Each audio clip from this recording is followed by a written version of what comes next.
చామరాంబర మహామారివేశాగ్ని జ్ఞానచూడాగ్ని సకల భయనివారణార్థం అస్మిన్ లోకే యదా న్యాయపరిపాలనాసిద్ధ్యర్థం బ్రహ్మని ఒకటి చేయుడ సుమూల పట్టమన్యైశ్వరేశ్వరమేత శ్రీ దిగ్విజయలక్ష్మీ సముచ్ఛ్యర్థం పృథివీ పురాణం నియతమాచార అనుష్ఠాన వ్రతాత్ పర్యసిద్ధ్యర్థం గావోత్సర్జనార్థసిద్ధ్యర్థం తపస్వీజనానాం పంచేంద్రియ జైసిద్ధ్యర్థం శివ భక్తి పరాయణానాం నిర్విఘ్న శివార్చనాసిద్ధ్యర్థం.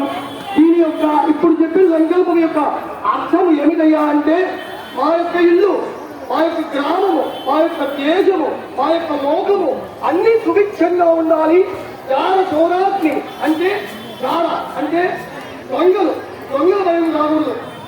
ఊళ్ళో ఎక్కడ కూడా దేశంలో కానీ రాష్ట్రంలో కానీ ఇక్కడ గ్రామాల్లో కానీ ఎక్కడ కూడా ఎటువంటి పరిస్థితుల్లో ఏ యొక్క చోరత్వం జరగకూడదంటే దొంగతనాలు జరగకూడదు అని సంకల్పం చేశారు. తర్వాత అగ్ని భయం అంటే ఎక్కడ పడితే అక్కడ అగ్ని భయం ఆగుతూ ఉంటుంది ఈ మధ్య.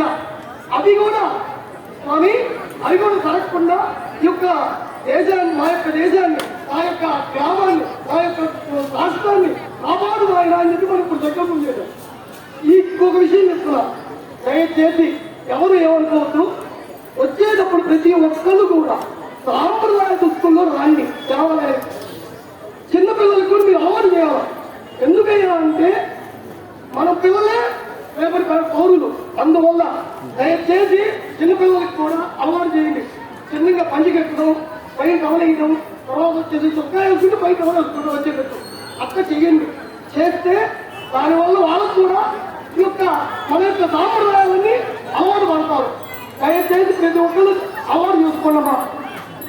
పొద్దున్నే నిద్ర చేయడము, చేసిన స్నానాలు చేయడము, ఇంట్లో దేవుడి దగ్గర దీపారాధన చేసుకోవడము, తర్వాత వచ్చేసి మనము ఇక్కడ దేవాలయానికి తీసుకురావడం పిల్లల్ని అలా అలవాటు చేయండి. దేవాలయానికి తీసుకొస్తే దేవుడికి దండం పెట్టుకుంటే వాళ్ళకి పుణ్యము, వీళ్ళు వస్తుంది ఆ యొక్క పుణ్యంలో ఫలితం. కాబట్టి ప్రతి ఒక్కళ్ళు ఇవన్నీ వాడిస్తారు. ఇంకొక సంకల్పం, ఈ సంకల్పం ఇంకోటి చెప్తాము, నిర్విఘ్నంగా జవార్చన జరగాల. యొక్క ప్రపంచం మొత్తం అంతమైపోయేదాకా స్వామివారికి ఆ స్వామి యొక్క కైంకర్యాలని నిర్విఘ్నంగా సాగాలని యొక్క సంకల్పం చేశారు. అది